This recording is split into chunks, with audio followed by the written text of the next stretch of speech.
आंनि गोदान channel mister Dhanjib blogs YouTube चेनेला 10,000 साबस्क्राइब जानायनि उनाव आं आंनि जायखिजाया साबस्क्राइबारनो मबाइल गंसे गिफ्ट होगोन। किन्तु मबाइल गिफ्ट मोननायनि सिगां खोनासंग्रो मा खालामनांगोन। बे साबस्क्राइबारा आंनि मोन्नैबो चेनेलखौ साबस्क्राइब खालामनांगोन। एक number Bodoland tiger YouTube channel, 2 number mister Dhanjib blogs आरो मिस्टार धनजिब ब्लग्स इउटिउब चेनेला 10,000 साबस्क्राइबार जानांगोन होमबासो मोनगोन। बोरैहाय मोनगोन?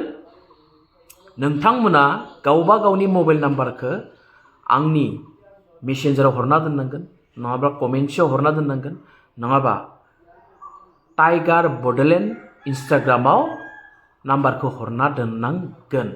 बै नाम्बारनि एगेन्सै लटारि खेला जागोन। लटारि 10,000 साबस्क्राइब जानायनि उनावनो गासै मबाइल नाम्बारनि एगेन्सै जायनि मबाइल नाम्बारखौ मोनदों बिसोरनि गेजेराव मोनसे लटारि जागोन। बे लटारियाव जाय देरहायो बेनो मबाइलखौ मोनगोन।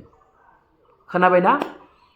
साबस्क्राइबारा 10,000 जानांगोन आंनि मिस्टार धनजिब ब्लग्स इउटिउब चेनेला, आरो जाय मबाइल मोनगोन बे लटारियाव जाय बाहागो लागोन बिथाङा आंनि मोन्नैबो चेनेलखौ साबस्क्राइब खालामनाय जानांगोन।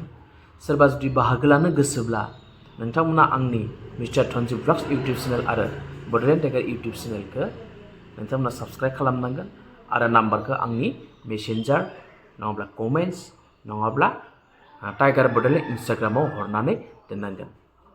नोंथांमोननि नाम्बारनि एगेन्सि लटारि खेला जागोन आरो बेयाव जाय देरहायो बेनो मबाइलखौ मोनगोन।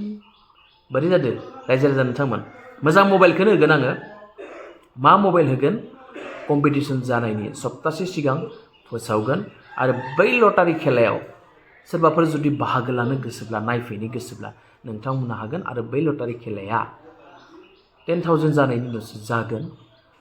जोंनि गामिनि बाथौ मन्दिराव जागोन बै लटारि खेलाया। बेनिखायनो नोंथांमोना थाब 10,000 साबस्क्राइब खालामनानै हो आरो मबाइल लानानै थां। जाय बाहागो लानो गोसो आंनि mister Dhanjib blogs YouTube channel आरो बड'लेण्ड टाइगार इउटिउब चेनेलखौ साबस्क्राइब खालामनो।